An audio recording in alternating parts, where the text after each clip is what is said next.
Hello friends, welcome back. Friends, आज lesson number 3 है। तो लेसन नंबर 3 में हम आज सीखने जा रहे हैं कि वर्डप्रेस को अपने सर्वर के ऊपर कैसे इंस्टॉल करते हैं। तो गाइज, मैंने जैसा स्क्रीन पर मेंशन कर रखा है कि इसके लिए हम दो मेथड यूज़ करेंगे। एक है मैनुअली, एक है ऑटोमेटिकली। तो इन दोनों मेथड के अंदर मैं आपको लाइव प्रैक्टिकल करके दिखाऊंगा कि आप अपने सर्वर के ऊपर जो वर्डप्रेस है वो कैसे इंस्टॉल कर सकते हैं। तो चलिए आज का ये लेसन शुरू करते हैं। लेकिन उससे पहले अगर आप लोगों ने मेरे चैनल को सब्सक्राइब नहीं किया तो कर लीजिएगा, और फेसबुक ग्रुप को भी ज्वाइन कर लीजिएगा, ठीक है। तो मैंने यहाँ पे अपना सी पैनल ऑलरेडी ओपन कर रखा है। तो सबसे पहले हम देखेंगे कि ऑटोमेटिक मेथड कौन सा है। तो गाइज, मेक श्योर कि अगर आप ऑटोमेटिक वर्डप्रेस इंस्टॉलेशन चाहते हैं तो आपके सी पैनल के अंदर या फिर आपका जो भी सर्वर है उसके अंदर कोई भी ऐप इंस्टॉलर है वो होना चाहिए। उसकी जो फीचर है वो होना चाहिए, उसकी फैसिलिटीज़ होनी चाहिए। जैसे मेरे केस में यहाँ पे सॉफ्ट क्लूज ऐप इंस्टॉलर है। आपके केस में हो सकता है कि फंटेस्टिको हो, क्लाउड ड्रोन हो, या इंस्टॉलेशंस हो। तो इस तरीके से ये अलग अलग ऐप इंस्टॉलर आते हैं जिनके नेम अलग अलग है, जो मैं आपको बता रहा हूँ। तो मेरे पास यहाँ पे सॉफ्ट क्लूज है, ठीक है। आप देख लेना कि आपके वहाँ पे कोई ऐप इंस्टॉलर है या नहीं है।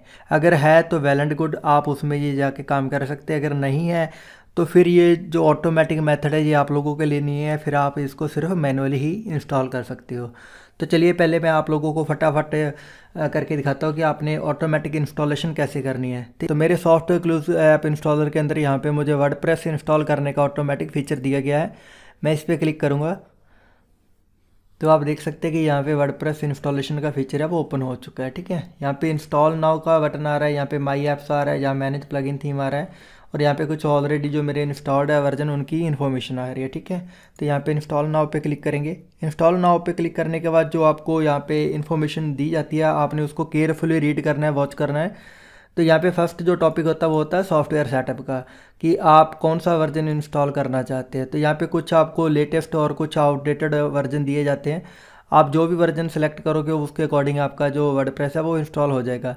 लेटेस्ट वर्जन है 5.6, मैं इसी को चूज़ करूँगा। यहाँ पे सेकंड ऑप्शन है कि आपकी इंस्टॉलेशन कौन सी यूआरएल पे करनी है। तो यूआरएल का मतलब कि आपका डोमेन कौन सा है। तो यहाँ पे मेरा ऑलरेडी एक डोमेन है जिसके ऊपर मैं इसको इंस्टॉल करना चाहता हूँ। आप अपने केस में अपना डोमेन है वो सिलेक्ट कर लीजिएगा। गाइज, यहाँ पे एक चीज़ है जो इम्पोर्टेंट है कि आप लोगों ने जो प्रोटोकॉल है इसको बड़े ध्यान से चूज़ करना है, क्योंकि इंस्टॉलेशन फेल हो जाएगी अगर आप लोगों ने इसको रॉन्ग प्रोटोकॉल इंस्टॉल किया, ठीक है, चूज़ किया। आप यहाँ पे HTTP और HTTPS बेसिकली ये दो फॉर्मेट है, ठीक है। इसके साथ में HTTP WW और HTTPS WW दिया गया, ठीक है।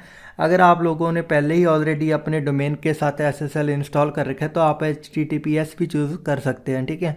और अगर आपको अभी नहीं पता है कि आपने नहीं किया इंस्टॉल SSL तो आपको HTTP यूज़ करना होगा, ठीक है। तो मेरे केस में मेरे पूरे सर्वर में SSL इंस्टॉल्ड है तो मैं यहाँ पे HTTPS चूज़ कर लेता हूँ, ठीक है। अब इसके बाद क्या है कि यहाँ पे अगर आप देखोगे मैंने डोमेन सेलेक्ट किया, यहाँ प्रोटोकॉल चूज़ किया। आगे एक ऑप्शन है यहाँ पे, ये एक डायरेक्टरी की बाय डिफ़ॉल्ट WP डायरेक्टरी दे रहा है, ठीक है। तो अगर मैं इसको इसी तरीके से छोड़ देता हूँ, मैंने देखा कि काफ़ी मेरे स्टूडेंट को ये इशू पहले भी आया था। जो पार्ट स्किप किया था उन्होंने वो यही था कि उन्होंने इस चीज़ को नोटिस नहीं किया, ठीक है। आप देख रहे हो कि यहाँ पे कि डिफ़ॉल्ट डायरेक्टरी है वो बनी हुई है WP। अगर आप इसको इसी तरीके से छोड़ देते हो और डायरेक्ट सेटअप लगा देते हो तो ये आपका जो सेटअप है वो लगेगा आपका इस तरीके से। तो मेन हमारा डोमेन है wp-quicktheme-dev.com, ठीक है। तो अब अगर आप इस WP डायरेक्टरी को यहाँ से नहीं हटाते हो तो ये आपको आपकी जो वर्डप्रेस है वो इंस्टॉल हो जाएगी इस डायरेक्टरी में। तो आपको बेसिकली इस पाथ को फॉलो करना होगा इसको ओपन करने के लिए, ठीक है।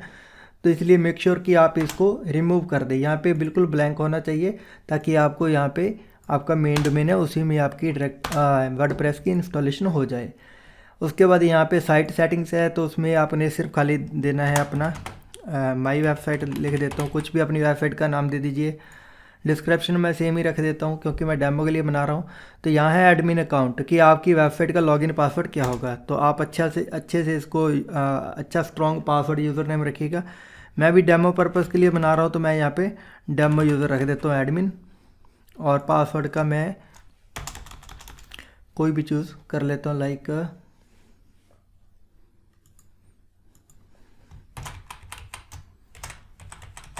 ठीक है। और यहाँ पे ये एडमिन ईमेल एड्रेस का मांग रहा है, तो कोई भी आप अपना ईमेल एड्रेस है वो यहाँ पे ऐड कर सकते हैं। यहाँ पे कुछ सिलेक्ट प्लगइन के लिए बोल रहा है, तो इसमें ये फर्स्ट दोनों प्लगइन्स है वो अच्छी है जो आपको करनी चाहिए, classic editor and limit login attempt, ठीक है। तो ये मैनेज मल्टीपल वर्डप्रेस वाली है, ये आपको तब यूज़ करनी होती है जब आप मल्टीपल आपकी वेबसाइटें हों और उसको एक साथ आप मैनेज कर रहे हो, ठीक है। तो फिलहाल हमारे केस में ऐसा कुछ भी नहीं है, तो मैंने इस खाली फर्स्ट और सेकंड को चूज़ किया है। अब यहाँ पे एडवांस ऑप्शन दी गई है। बाय डिफ़ॉल्ट ये आपकी बिल्कुल जो ड्रॉप डाउन है वो क्लोज होती है, क्योंकि इसमें जो सेटिंग्स होती है डिफ़ॉल्ट वो की होती है। लेकिन अगर आप इसको कस्टमाइज करना चाहते हो तो इसके अंदर है मेन आपका डेटाबेस नेम। आप चाहो तो यहाँ पे अपना डेटाबेस का नेम खुद सेलेक्ट कर सकते हो, जैसे यहाँ पे WP179 है, आप चाहो तो कुछ भी दे सकते हो, जैसे कि माई XXZ वाट एवर जो भी आप देना चाहते हो वो आप सिलेक्ट कर सकते हो, ठीक है। मैं अभी फ़िलहाल डेमो के लिए कर रहा हूँ, मैं कुछ भी नहीं सिलेक्ट करूँगा, मैं इसको Ctrl Z कर देता हूँ। यह है टेबल पेरीफिक्स। पेरीफिक्स का मतलब है कि आपके डेटाबेस की टेबल है उसके आगे का जो नाम है वो आप अपना खुद का सेलेक्ट कर सकते हो। तो यहाँ पे WPN2 लिखा हुआ है, तो मैं यहाँ पे चेंज कर देता हूँ। मेरा नाम बलजीत है, तो मैं यहाँ स्मॉल में BAL रख देता हूँ, ठीक है। तो ये मैंने टेबल पेरीफिक्स है वो बना लिया है। तो नीचे यहाँ पे दिया गया कि डिसेबल अपडेट नोटिफिकेशन ईमेल। तो ये नोटिफिकेशन ईमेल के लिए कि अगर आप चाहते हो कि आपके एडमिन को बार बार मेल ना आए कि आपका थीम अपडेट होने वाला है, प्लगइन अपडेट होने वाला है, तो आप इसको डिसेबल कर सकते हो। सेम उसी तरीके से ऑटो अपग्रेड है, तो यहाँ पे अगर आप चाहते हैं कि आपकी कोर और मेजर अपग्रेड है वो ऑटोमेटिकली आपको मिलती रहे, तो आप लोगों ने इसको सिलेक्ट कर लेना जो भी उसके अकॉर्डिंग। तो सेकंड वन में आपको माइनर कोर अपग्रेड ऑटोमेटिकली होगी, थर्ड में आपकी प्लगइन जो मेजर अपग्रेड है वो हो जाएगी, ठीक है। बेसिकली ये डू नॉट ऑटो अपग्रेड होता है, क्योंकि समटाइम क्या होता है कि आपकी वेबसाइट अगर ऑटोमेटिकली अपग्रेड हो जाती है तो वो ब्रेक भी हो सकती है। तो इस चीज़ को रोकने के लिए ज़रूरी है कि आप उसको मैनुअली ही अपग्रेड करें, ठीक है। तो नीचे सेम फंक्शन यहाँ पे दिया गया प्लगइन एंड थीम का। अगर आप उनको ऑटो अपडेट करना चाहते हो तो आप इनको चेक लगा सकते हो, लेकिन मैं सजेस्ट करूँगा कि आप इनको भी अनचेक ही रहने दीजिए, ठीक है। लास्ट ऑप्शन है यहाँ पे थीम की, कि आप अपना कोई पर्टिकुलर थीम है वो साथ में इंस्टॉल करना चाहते हैं। मेरा भी यहाँ पे कोई ऐसा नहीं है कि मैं कोई थीम चूज़ करना चाहता हूँ, लेकिन अगर करना है तो खाली उसको जाके डेमो देख सकते हो और सिलेक्ट थीम कर सकते हैं, ठीक है। तो आपका थीम है यहाँ पे सिलेक्ट हो जाएगा, ठीक है। और उसके बाद आप लोगों ने क्या करना है, इंस्टॉल करना है। नीचे यहाँ पे जो ऑप्शन दी गई है कि आप कोई मेल एड्रेस डाल दीजिए, जहाँ पे आपको मेल चली जाएगी कि आपकी वर्डप्रेस है वो इंस्टॉल हो चुकी है, और उसके अंदर आपकी जो डिटेल वगैरह है इंस्टॉलेशन की वो चली जाएगी, ठीक है। अगर आप देना चाहो तो कोई दे सकते हो, अदरवाइज़ ना भी दो तो भी चल जाएगा, ठीक है। तो मैं यहाँ पे सेव कर लेता हूँ। तो मैंने इंस्टॉल पे क्लिक किया, यहाँ पे जो प्रोसेस है वो स्टार्ट हो चुका है। तो नीचे लिखा कि 3 से 4 मिनट लेता है ये ऑटोमेटिकली इंस्टॉलेशन कंप्लीट करने में। तो डिपेंड करेगा कि हमने कौन कौन सी ऑप्शन को सिलेक्ट किया है, तो उसके अकॉर्डिंग ये हो जाएगा। तो देखिए विदिन मिनट ये आपका हो चुका है। तो मैं यहाँ पे खोल के देख लेता हूँ कि मेरी वेबसाइट है वो ओपन होने लग गई है या नहीं। तो यहाँ पे देखिए मैंने अपनी वेबसाइट का टाइटल चूज़ किया था my website, my WordPress blog आ रहा है, और यहाँ पे जो मैंने थीम सेलेक्ट किया था उस थीम के अकॉर्डिंग मेरी वेबसाइट है ओपन होने लगी है, ठीक है। तो देख सकते हैं कि ये प्रॉपरली वर्क कर रहा है, और बैकएंड की यूआरएल भी दे रखी है। मैं इसको ओपन करके देख लेता हूँ, तो मेरा बैकएंड भी प्रॉपरली वर्क कर रहा है, ठीक है। तो ये था हमारा फर्स्ट मेथड जिसको हमने यूज़ करके अपनी वर्डप्रेस है वो इंस्टॉल की। अब सेकंड मेथड में हम देखेंगे कि हम इस चीज़ को मैनुअली कैसे कर सकते हैं, ठीक है। तो पहले मुझे क्या कि इसी डोमेन में से इसको रिमूव करना होगा, तो इसके लिए मैं वापस इंस्टॉलर पे जाऊँगा और यहाँ पर इसको मैं डिलीट कर दूँगा, अनइंस्टॉल कर दूँगा। तो पूरी की पूरी इंस्टॉलेशन है वो अनइंस्टॉल हो जाएगी। तो अब देखिए यहाँ पे रिफ़्रेश करूँगा तो वापस ये 403 फॉरबिडन का एरर देगा, ठीक है। तो अब हम करते हैं इसके ऊपर मैनुअल इंस्टॉलेशन, ठीक है। तो वापस ही पैनल में चलेंगे। तो मैनुअल के लिए जो आपको मेन चीज़ है वो चाहिए आपको वर्डप्रेस की फाइलें, प्लस आपने अपना एक डेटाबेस क्रिएट करना है। तो इसके लिए पहले आपने क्या करना है कि वर्डप्रेस को डाउनलोड करना है। तो मैं यहाँ पे वर्डप्रेस डाउनलोड करूँगा। सिंपल गूगल में जाके वर्डप्रेस डाउनलोड टाइप कीजिए, तो आपको यहाँ पे wordpress.org का लिंक मिल जाएगा, इसको आप क्लिक करिए और यहाँ पे लेटेस्ट वर्जन जो दिया है उसको आप चूज़ कर लीजिए, ठीक है, सिंपली। तो यहाँ पे सिर्फ 2 स्टेप के अंदर आपकी जो फाइल है वो डाउनलोड हो जाएगी। मैंने हालांकि ये ऑलरेडी डाउनलोड की हुई है, तो मैं उसी को यूज़ कर लेता हूँ, ठीक है। अब सेकंड है कि इस वर्डप्रेस फाइलों को जो फाइल्स है इनको आपने अपने सर्वर पे अपलोड करना है। तो अपलोड करने के लिए मैंने आप लोगों को FTP बता रखा है, आप उसका भी यूज़ कर सकते हैं, डायरेक्ट ब्राउज़र का भी कर सकते हैं, क्योंकि ये सिर्फ मात्र 15 MB की फ़ाइल है। अगर आपके इंटरनेट की स्पीड अच्छी है तो ये विद इन मिनट आपकी अपलोड हो जाएगी। तो मैं यहाँ पे सिलेक्ट कर लेता हूँ 5.6 जो अपलोड यहाँ पे डाउनलोड कर लिया उसको अपलोड कर देता हूँ। तो पूरा का पूरी जिप फाइल है जो आपने अपलोड करनी है। तो ऑलमोस्ट हमारा हो चुका है। तो यहाँ पे ग्रीन स्ट्रिप होगी, इट मीन्स कि हमने अपनी फ़ाइल है वो अपलोड कर लिया। ठीक है, तो चलिए अब चलते हैं अपने फ़ोल्डर के अंदर, रिफ़्रेश कर लेता हूँ। तो यहाँ पे वर्डप्रेस की जो फाइल है वो मेरे सर्वर में आ चुकी है। ठीक है, आप देख सकते हैं यहाँ पे htaccess जो फाइल है ये पहले वाली इंस्टॉलेशन किया, मैं इसको एक बार रिमूव कर देता हूँ। तो अभी देखिए हमारे पास सिर्फ खाली एक वर्डप्रेस का फोल्डर है। ठीक है, इस वर्डप्रेस के फोल्डर को सबसे पहले आप लोगों ने क्या करना है, एक्सट्रैक्ट करना है। ठीक है, तो यहाँ पे ऊपर कमांड दी जाती है एक्सट्रैक्ट की, आपके सर्वर पे देख लेना लेफ्ट राइट में कहीं होंगी पैनल पे, तो जहाँ फिर इस पर राइट क्लिक करेंगे तो भी आपको ये कमांड मिल जाएगी। ठीक है, तो पहले मैं इसको एक्सट्रैक्ट कर लेता हूँ, जो जिप फोल्डर है उसको खोल लेता हूँ। ठीक है, तो ये विद इन सेकेंड जो हो जाएगा काम पूरा आपका। फिर वापस इसको रीलोड कर लेता हूँ ताकि अच्छे से जो फाइलें वगैरह वो मैनेज हो जाए। ठीक है, तो अब क्या कि अगर मैं इसको अब ऐसे यूज़ करूँ तो ये फिर वापस जो WP QuickTheme.com है उसके अंदर नहीं जाएगा। ठीक है, क्योंकि ये एक सब डायरेक्टरी इसके अंदर बनी हुई है, देख सकते हैं वर्डप्रेस का फोल्डर है, तो ये वर्डप्रेस के फोल्डर के अंदर जाएगा। तो आप देख सकते हैं मैंने अभी ओपन किया, सेम एरर आ रहा है। लेकिन अगर मैं इसके आगे वर्डप्रेस लिख दूंगा, क्योंकि इसके अंदर एक डायरेक्टरी के अंदर फाइलें पड़ी है, तो ये इंस्टॉलेशन का सेटअप दिखाना शुरू हो जाएगा। ठीक है, तो जो इंस्टॉलेशन है वो शुरू हो जाएगी।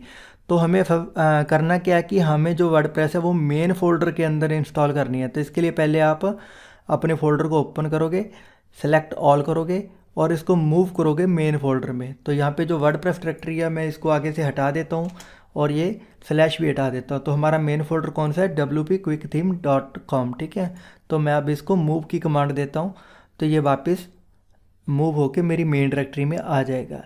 तो अब देखिए यहाँ पे मैं रिफ़्रेश कर लेता हूँ, तो ये फॉरबिडन दिखाने लग गया है। तो अब मैं इतना पाथ आगे से रिमूव कर दूंगा तो आप देखिए कि WP QuickTheme.com पे ऊपर इंस्टॉलेशन आ चुकी है। तो बेसिकली आप लोगों ने इस चीज़ को ध्यान में रखना है कि अगर किसी फोल्डर के अंदर आपकी फाइल है तो आपने वहाँ से इसको मूव करके मेन डायरेक्टरी में लेके आनी है। ठीक है, तब मैंने यहाँ पे जो फालतू फोल्डर है यहाँ पे जो वर्डप्रेस का उसको मैं डिलीट कर देता हूँ।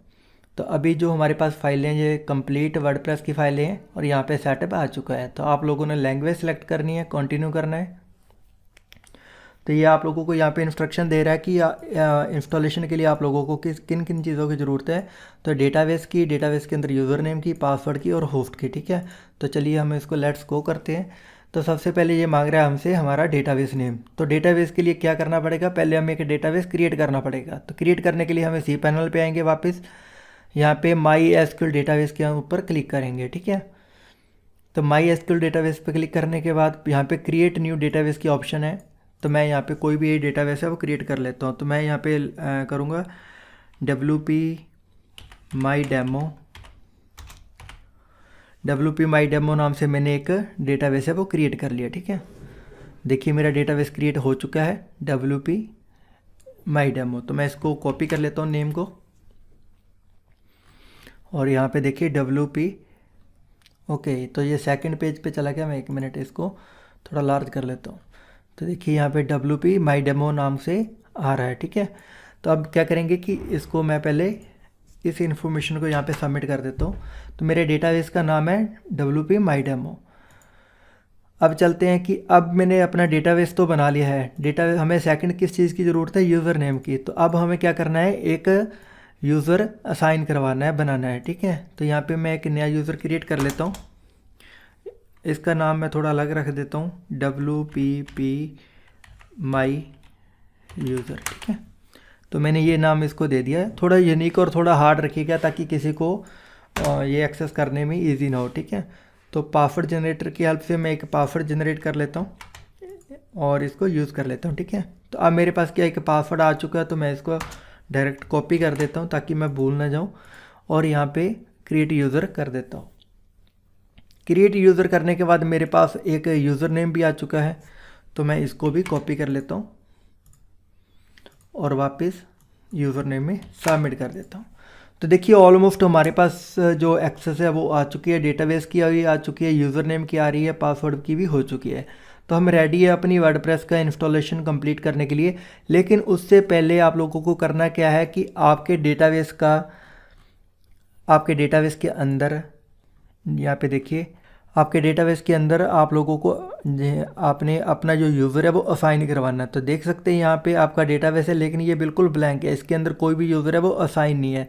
तो यूज़र को असाइन करवाने के लिए क्या करना पड़ेगा, आपको यहाँ पे ऐड यूज़र टू डेटाबेस की ऑप्शन दी जाती है। इसके अंदर जाके ऊपर सबसे पहले आप लोगों को अपना यूज़र है वो सिलेक्ट करना पड़ेगा, ठीक है। तो मैंने यहाँ पे यूज़र क्रिएट किया था WPP माई यूज़र, और जो डेटाबेस मैंने क्रिएट किया था जिसके साथ इसको सिंक्रोनाइज़ करवाना है वो है WP माई डेमो, ठीक है। तो WP माई डेमो और WP ये मेरा डेटाबेस है और ये मेरा यूज़र नेम है। तो इनको मैं ऐड करवा देता हूँ, सिंक्रोनाइज़ करवा देता हूँ, ठीक है। तो सिंक्रोनाइज़ करवाने के बाद ये परमिशन मांगता है कि इस यूज़र को इस डेटाबेस के अंदर क्या करने की परमिशन है। तो मैं बेसिकली यहाँ पे और प्रिविलेज को सिलेक्ट कर देता हूँ कि हर चीज़ है वो इसके थ्रू हो सकती है, ठीक है। ये कॉलम बना भी सकता है, डिलीट कर सकता है, टेबल को चेंज भी कर सकता है। तो अब हमारा जो सेटअप है डेटाबेस का वो कंप्लीट हो चुका है, हमने यहाँ पे परमिशन दे चुके हैं। ऊपर जाके आप रिफ़्रेश करके देख भी सकते हैं। मैं यहाँ पे गो बैक पे क्लिक करूँगा और देखिए यहाँ पे, और WP माई डेमो के अंदर देख सकते हैं कि मैंने अपना जो यूज़र है वो साइन करवा दिया है। तो अब मैं यहाँ पे खाली नेक्स्ट करेगा। डेटाबेस होस्ट और टेबल प्रीफिक्स को आप छोड़ दीजिएगा, ये लोकल होस्ट ही होता है। और टेबल प्रीफिक्स हमने ऑलरेडी वहाँ पे, आप चाहो जैसे वहाँ पे हमने चेंज की थी यहाँ भी कर सकते हैं। तो नेक्स्ट हमें जैसे क्लिक करेंगे ये मांगेगा आपको, मेन वही आ जाएगा। यहाँ पे मैं अपनी माई वेबसाइट यूज़र नेम जो भी आप देना चाहो, तो डेमो यूज़र, पासवर्ड जो भी आप देना चाहो, तो मैं पासवर्ड यहाँ पे, ठीक है, वीक है, चलो कोई बात नहीं, कन्फर्म कर देता हूँ कि वीक ही चलेगा। ईमेल एड्रेस अपना डाल दीजिए अगर चाहिए, नहीं चाहिए तो आप खाली इसको कर दीजिए, ठीक है। लेकिन वो बोल रहा है कि ईमेल मस्ट है, तो ईमेल के लिए मैं यहाँ पे कोई भी ईमेल असाइन करवा देता हूँ। ऑलराइट, तो हमारा ये सेटअप कंप्लीट हो चुका है, हमने सक्सेसफुली अपनी वर्डप्रेस जो मैनुअली इंस्टॉल कर ली है। अब हम लॉगिन पे क्लिक करेंगे और लॉगिन पे क्लिक करके मैं देख लेता हूँ कि मेरा यूज़र नेम और पासवर्ड ऑलरेडी सिलेक्टेड है। तो ये हमने मैनुअली अपना सेटअप है वो कंप्लीट कर लिया है। तो अब मैं चेक कर लेता हूँ कि मेरी वेबसाइट है वो डिफ़ॉल्ट थीम के साथ वर्क कर रही है कि नहीं। तो देखिए यहाँ पे 2021 जो नया थीम आया वर्डप्रेस का वो ओपन होना चाहिए। तो देख सकते हैं यहाँ पे 21 हमारा थीम है वो ऑलरेडी इंस्टॉल्ड है और हमारी वेबसाइट अच्छे से काम कर रही है। तो गाइज़ होप सो कि आपको ये दोनों मेथड है वो ईजिली समझ में आ गए होंगे। अगर कोई क्वेश्चन है तो आप फेसबुक ग्रुप में जाइए, वहाँ पे जाके आप पूछ सकते हैं। और अगर आप लोगों को वीडियो अच्छी लगी हो तो please like, share and comment करना ना भूलिएगा, और चैनल को तो सब्सक्राइब कर ही लीजिएगा। लेकिन उससे पहले मैं आप लोगों को इन्फॉर्मेशन देना चाहूँगा कि हमारा नेक्स्ट लेक्चर किस टॉपिक के ऊपर होगा। तो हमारा नेक्स्ट टॉपिक है जो वो है कि what is tagging and how to use it. तो नेक्स्ट वीडियो में जो कि हमारी मंडे को आएगी, क्योंकि आज सैटरडे है तो संडे को वीडियो नहीं आएगी, मंडे को इस लेक्चर में हम सीखेंगे कि हम एक क्लोन वेबसाइट, स्टैगिंग वेबसाइट कैसे बनाते हैं, ताकि आप कभी भी कुछ चेंज करते हो वेबसाइट के अंदर तो आपकी मेन वेबसाइट के अंदर अगर कुछ रॉन्ग ना हो, उसके लिए स्टैगिंग वेबसाइट को यूज़ किया जाता है। तो इस टैगिंग वेबसाइट को हम बनाना सीखेंगे और इसको यूज़ करना सीखेंगे। तो ये वीडियो आपको मिलेगी मंडे को, तो इस लेसन में। तो चलिए मिलते हैं मंडे को। Thank you so much.